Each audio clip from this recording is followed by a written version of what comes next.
Bien, en este video vamos a estudiar el bicondicional. El video anterior ya habíamos estudiado el condicional. El bicondicional es una conjunción o una I, recuerden que era conjunción, una I, entre una implicación y su recíproco. Entonces, si tenemos P y Q, dos proposiciones, el bicondicional se va a simbolizar con esta doble flechita.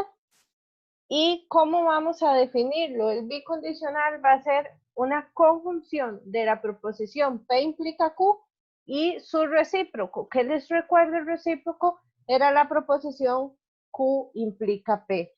Entonces, esta expresión de aquí, toda se lee P sí, solo sí. Así se lee este símbolo de bicondicional, se lee sí, solo sí. Entonces, P sí, solo sí, Q es equivalente, igual este símbolo lo vamos a ver más adelante, es lógicamente equivalente a P implica Q y Q implica P. Entonces, ¿qué es un bicondicional?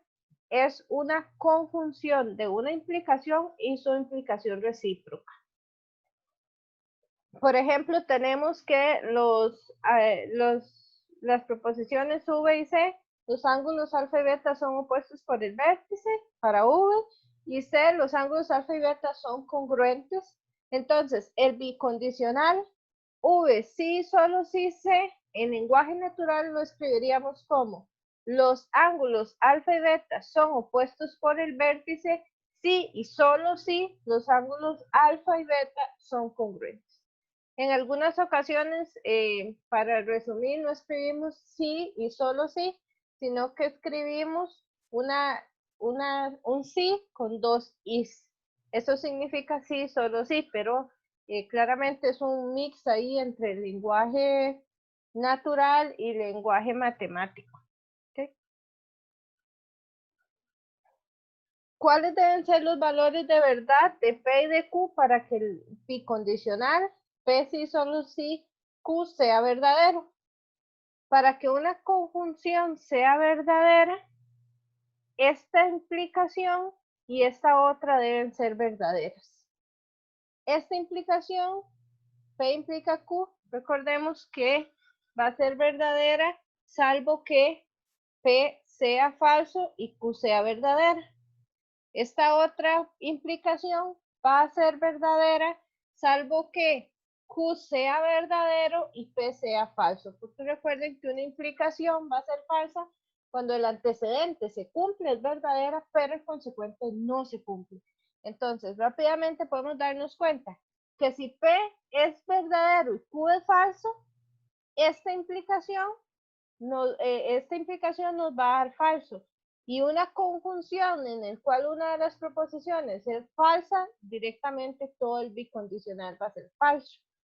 O bien que Q sea verdadera y P sea falsa. Ahí va a ser esta la implicación que va a ser falsa y entonces toda la conjunción nos va a dar falso. ¿Okay?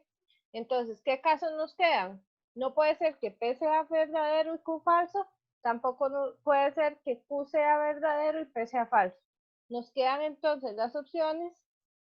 En el caso en el que P y Q sean verdaderos, esta implicación es verdadera, esta también es verdadera y la conjunción sería verdadera.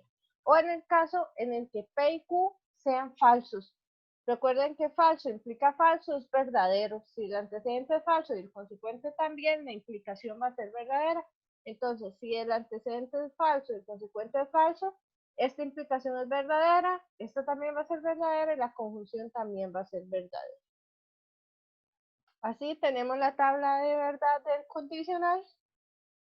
Verdadero, sí, solo sí, verdadero, es verdadero.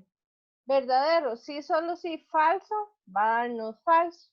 Falso, sí, solo sí, verdadero, es falso también.